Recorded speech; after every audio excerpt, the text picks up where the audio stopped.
과거 연애편지 한 번 안 써본 사람은 없을 것이다. 연애편지 쓸 때는 집중해서 쓴다. 생각하면서 자신도 모르게 초몰입한다. 꼭 연애편지가 아니더라도 글을 쓰다 보면 이런 현상이 일어난다. 생각 외로 자기 내면에 집중하며 술술 써내려간다. 대학 시절 나는 기숙사에서 지냈다. 전교생이 기숙사 생활을 하는 대학교였다.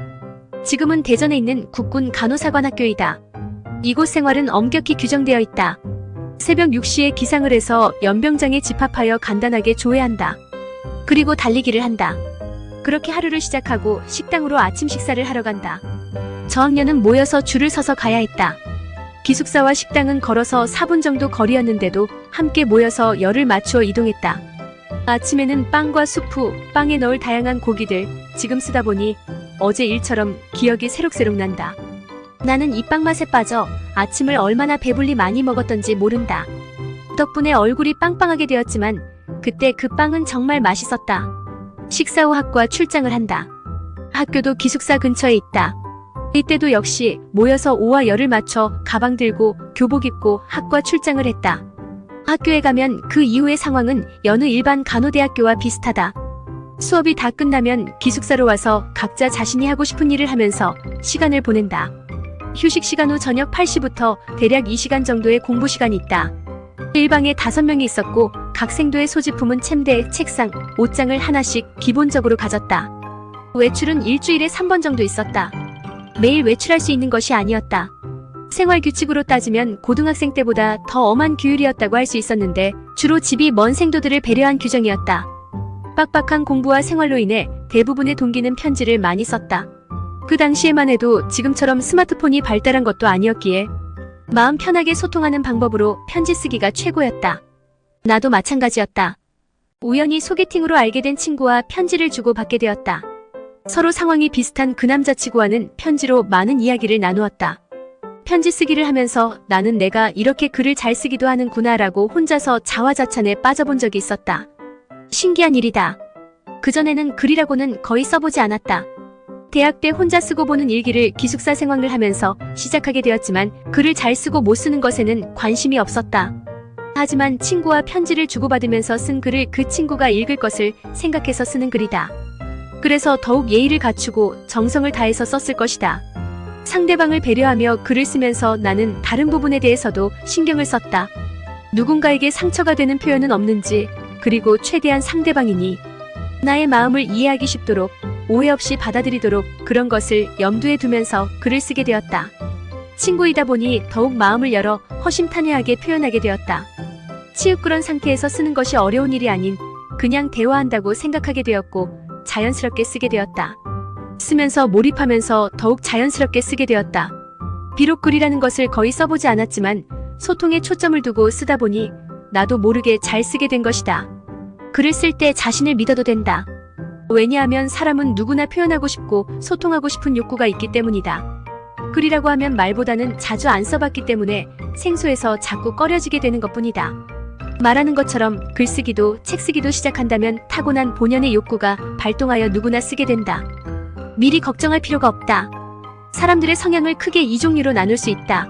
한 번도 해보지 않은 일도 일단 해보자는 성향이다. 첫 번째 성향의 사람은 직접 해보면서 깨닫는 것이 세상에는 많다는 것을 알고 있는 사람이다. 두 번째 사람은 조심스러운 사람이다. 나는 첫 번째 성향에 더 가깝다. 머리로 아무리 생각해도 답이 안 나오는 것들이 세상에는 있다. 아니, 많다. 개인적인 경험으로 대표적인 것들이 해외살이와 책시였다. 이런 일들은 직접 몸으로 부딪히면서 경험해보아야 한다. 필리핀 세부살이, 나는 2018년 9월에 가서 1년 반 정도 살다가 귀국했다. 필리핀 세부를 가기 전에 나는 많은 것들을 생각하고 답을 찾아보았다. 하지만 생각하면 할수록 미궁에 빠진다는 느낌이었다. 더욱 복잡해지기만 했고 진행되지 않았다. 그래서 필리핀에 사전 답사를 함께 갔던 동네 엄마를 통해서 세부에 사는 사람과 직접 연락했고 기본적인 것, 즉 집과 학교를 어느 정도 확정하고 가방을 챙겨 세부로 갔다. 한 달 만에 결심하고 필리핀을 간 것이다. 한국에서 복잡하게 생각한 것들이 세부에서 직접 살면서 하나하나 해결이 되었다. 한국에서 문제라고 생각한 것들도 사실 세부에 살아보니 문제가 아닌 것도 많았다. 머리로만 고민하던 것은 실제와 다른 부분이 많다는 것은 또 느끼게 되었다. 나는 필리핀에 가기 전에 아이들 학교 입학을 어떻게 해야 하나 고민했다. 한국에서 생각은 영어를 어느 정도 배워서 가야 하나? 입학시험 통과를 어떻게 할까? 이런저런 생각들이 많았는데 세부에 가서 보니 입학시험 없는 학교도 있었다. 처음에 그 학교에 입학해서 어느 정도 영어를 익힌 다음에 원한다면 더 좋은 학교로 전학을 가도 된다는 사실을 자연스럽게 알게 된 것이다. 미리 고민할 필요가 없었다. 책 쓰기도 혼자 생각만 하고 있으면 머리만 복잡해진다. 책 쓰기가 버킷리스트인 사람이 많다. 10년 전에도 버킷리스트, 5년 전에도 버킷리스트, 현재 지금도 이렇게 책 쓰기를 버킷리스트로만 가지고 있는 이유는 시작하지 않았기 때문이다. 시작하기 전에 뭔가를 알고 시작하고 싶어서 시작하려니 자격 미달인 것 같아서 시작을 미룬다.